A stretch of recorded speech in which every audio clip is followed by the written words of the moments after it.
vamos mergulhar de cabeça numa história que os números contam sobre a saúde pública no Brasil. É uma tendência enorme que está acontecendo agora. Olha só este dado.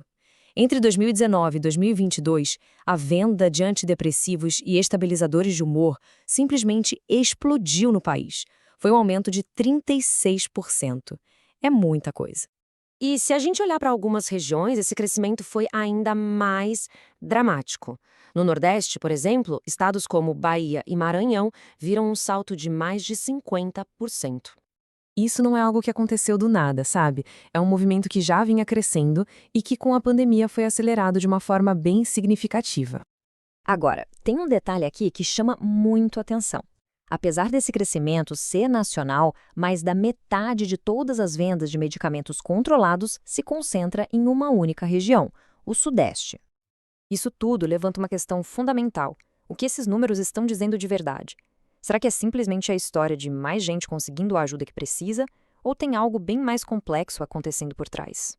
Para a gente entender esse aumento, a gente precisa olhar para além do balcão da farmácia, sabe? E entender dois conceitos que são chave na saúde pública. O primeiro são chamados determinantes sociais da saúde. Parece um nome complicado, né?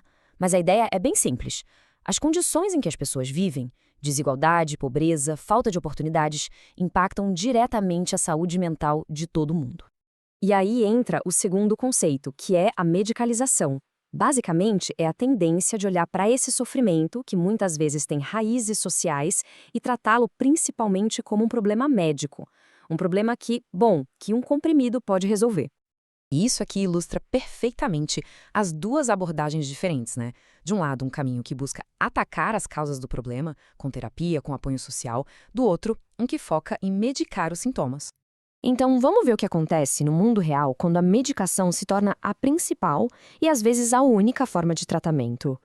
Sem o suporte completo, o paciente pode acabar entrando num ciclo bem perigoso.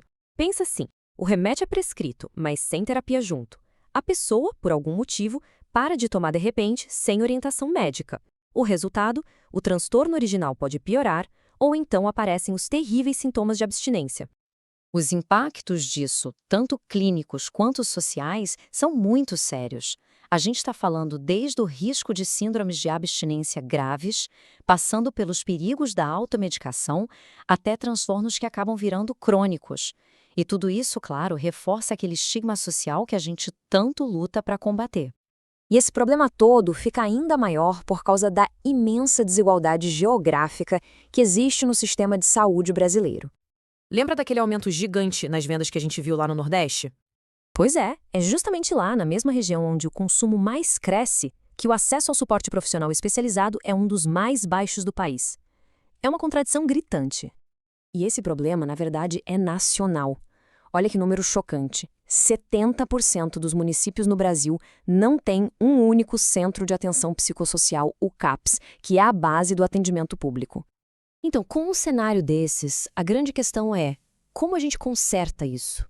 A boa notícia é que os especialistas já apontaram um caminho. A estratégia precisa atacar em várias frentes. É preciso fortalecer e expandir a rede de atenção psicossocial, a RAPS. Também é fundamental integrar os serviços de saúde mental lá na atenção primária, no posto de saúde. Além disso, investir na educação contínua dos profissionais, implementar um monitoramento mais rigoroso dos medicamentos e, claro, lançar grandes campanhas de conscientização pública. No fim das contas, tudo isso nos leva de volta à história que os números estão tentando contar. Porque esse boom de prescrições, na verdade, é um sinal duplo. Por um lado, ele mostra uma população em sofrimento crescente. E por outro, ele expõe um sistema de saúde que hoje não consegue oferecer um cuidado completo e integral. E isso nos deixa com uma reflexão final. O medicamento pode, sim, ser vital, pode ser uma linha de vida para muita gente. Mas será que ele pode sozinho substituir todo um sistema de cuidado robusto, acessível e, acima de tudo, humano?